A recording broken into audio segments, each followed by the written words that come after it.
As the city of Bozeman encourages infill, backyard accessory dwelling units are becoming more popular. This is the first in a series of programs that will follow the design and construction of an ADU I have created for a client right here in my own neighborhood.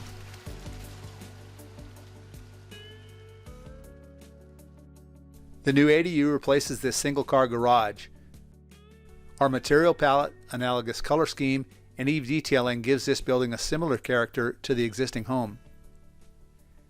To reduce visual mass, I have inset the upper wall planes on 3 sides to essentially project the second story up through the lower level roof planes.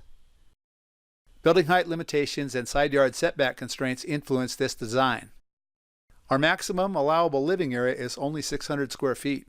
Space is tight, so after numerous iterations within the city restrictions, we finalized the design as 1 bedroom, 1 bath, a small kitchen, a combined living and dining area, and a small second story deck.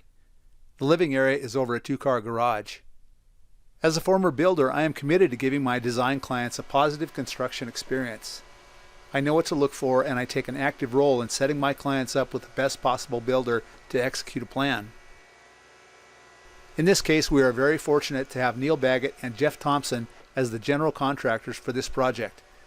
I have a lot of respect for their detail-oriented methods of operation and project management. Good project management is all about working with quality subcontractors.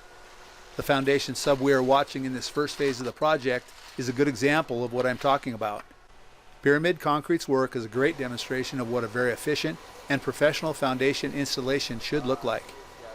They're a smooth running operation, and it is gratifying to watch them work. This project is now off to a good start, and I will be posting video blog updates as this work progresses. Go to my website, peterqbrown.com, or subscribe to my YouTube channel to see more about my creative process.